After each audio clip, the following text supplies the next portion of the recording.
আমার নাম রাজীব শেখ। আমি আওয়ার হেরিটেজ ফাউন্ডেশনে লিড টিচার হিসাবে চাকরি করি।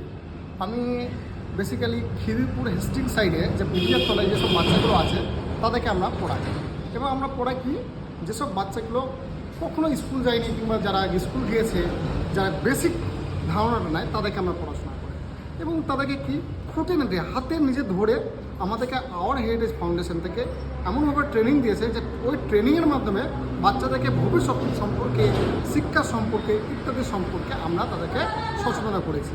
এবং আমরা আওয়ার হেরিটেজ ফাউন্ডেশনের তত্ত্বাবধানে আমরা প্রত্যেকটা বাচ্চাকে পেন, খাতা, পেন্সিল, রাবার, ব্যাগ ইত্যাদি দিয়ে থাকি। এবং ঈদের সময় আমরা তাদেরকে বিভিন্ন রকম যেমন জামা, প্যান্ট, তারপরে আপনার রেশন ইত্যাদি দিয়ে থাকে আওয়ার হেরিটেজ ফাউন্ডেশন।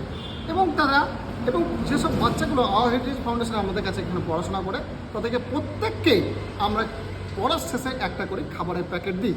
এবং স্যারের যে আওয়ার হেরিটেজ ফাউন্ডেশনের যে আমাদের কোঅর্ডিনেটর স্যার আছে, মোবাসের স্যার, ইনার তত্ত্বাবধানে অনেক স্টুডেন্ট আজকে শিক্ষিত সমাজে পরিণত হয়েছে।